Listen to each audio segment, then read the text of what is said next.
DC Comics have had a lot of bad ideas over the years.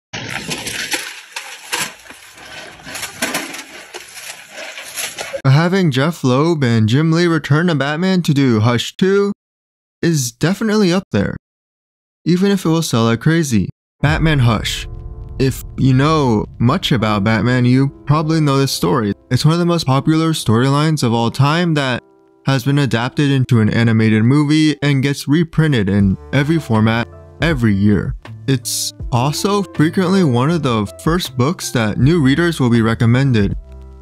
But once you start to read more, it becomes that baby's first Batman book.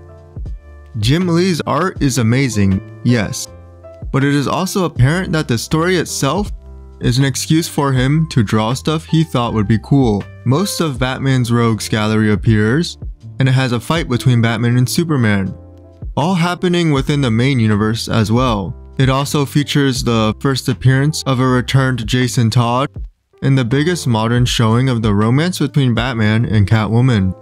Its sales upon release were crazy and has delivered some of the most iconic modern pieces of Batman and his villains. What are your thoughts on Hush 2 being made? Let me know in the comments down below. But this isn't good, it's quite a bad idea in fact, and yeah, let's look at those reasons. One reason this is a bad idea is, well, there already is a Hush 2, and quite frankly, it is better than this will ever be. Hearts of Hush by Paul Dini and Dustin Nguyen does everything the original Hush tried to do. Hush's hatred for Bruce, Bruce's relationship with Selina, and it does this all infinitely better, making these characters actually characters. Hush is more than just some random guy who hates Bruce Wayne because of his parents and had some weird relationship with him as a kid. He's not an overpowered villain with infinite plans. While he still is hyper intelligent, he's definitely more cunning and methodical while also being more human. Dini also establishes an actual friendship between Bruce and Tommy as children, not just the loose idea of a friendship that Loeb did. He also made Tommy's hatred for his parents make sense, because in Hush it flat out didn't. There's no really interesting context or backstory, he was just a spoiled brat. Dini ties his hatred of his parents into his hatred of Bruce to make their modern rivalry much more tangible. In this story, Dini single-handedly demonstrates how well the Bat-Cat romance works, showing them not just as a forbidden romance, two dancers on a rooftop, but as people who genuinely care for each other and their fates. They love each other, and who knows if they will ever be able to really form a relationship, but they can try. The story also features some of the most beautiful Batman covers of all time, courtesy of Nguyen as well, and it also has Zatanna in it, which makes sense given that Paul Dini is writing it. I don't think you can convince anyone he doesn't have a crush on the character.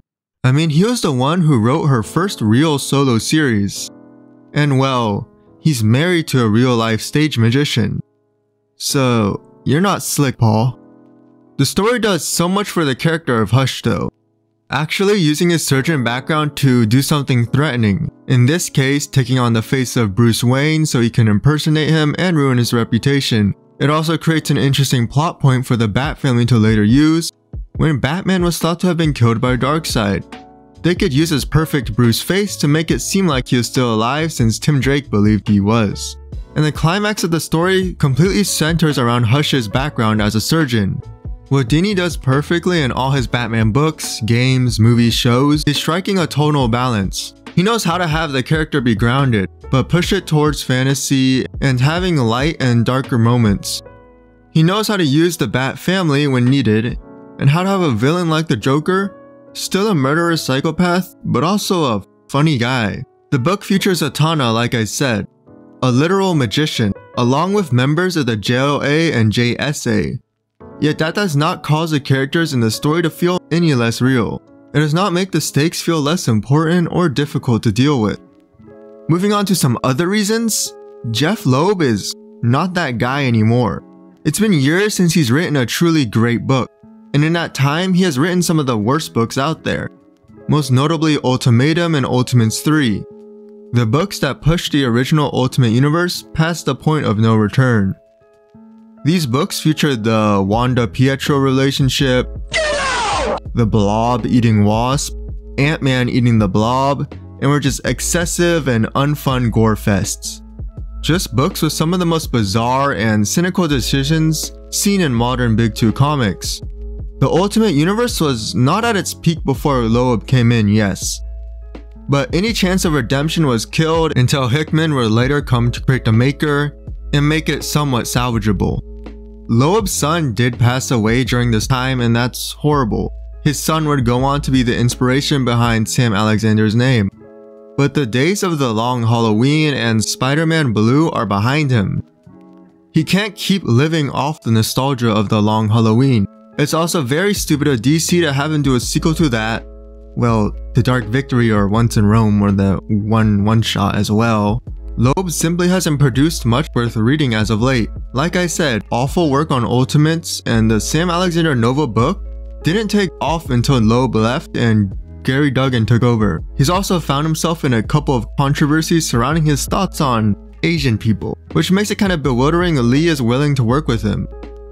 He wore Karate G to San Diego Comic-Con, which I don't think is that bad to be honest, but the Asian actress on stage, Jessica Henwick, told him to take it off, so it rubs some people the wrong way.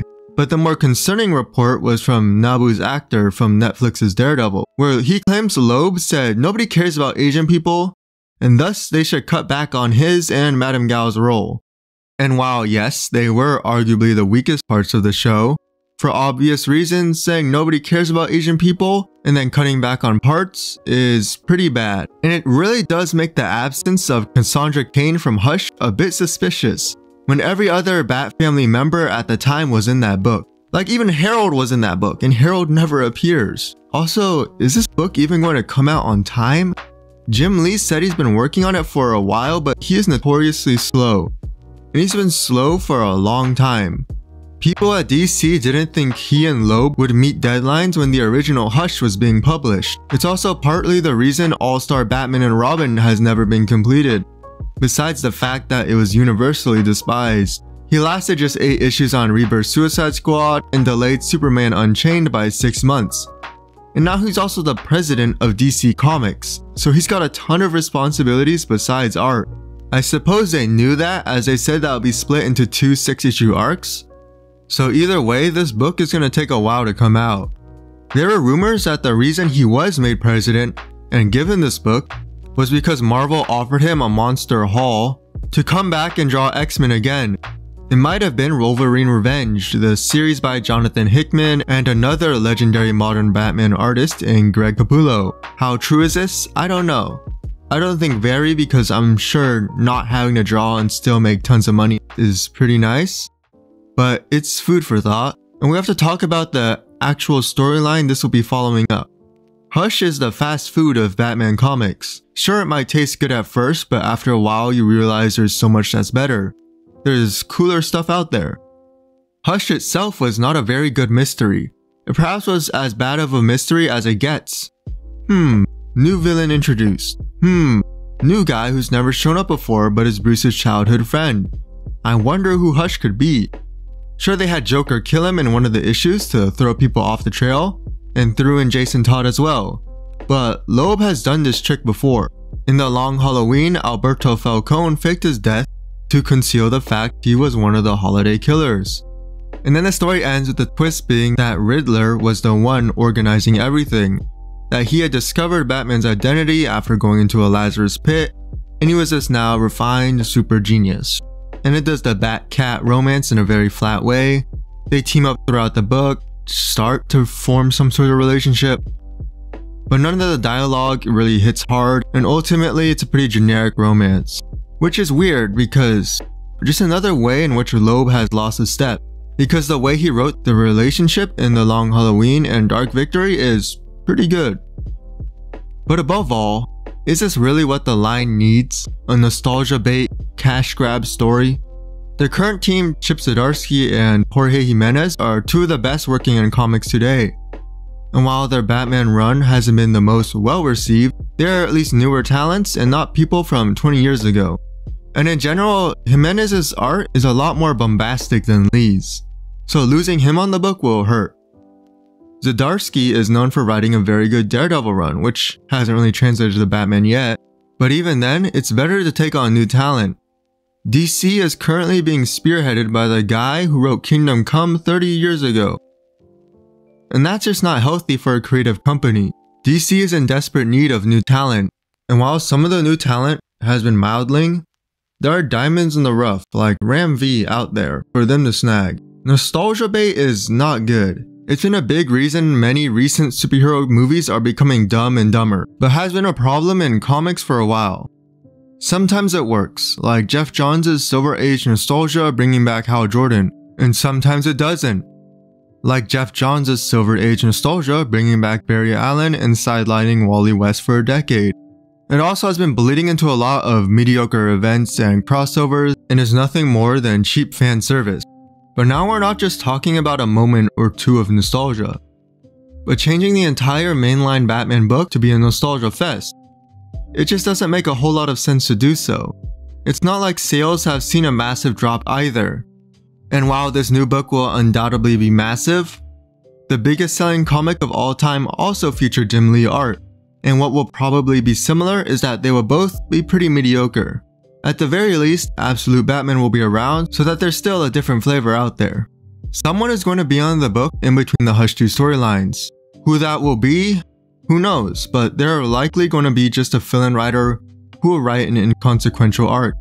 The question becomes, who writes the book after Hush 2 ends? Recent years have seen DC go to the hottest name in comics, from Tom King to James Tynion to Chip Zdarsky.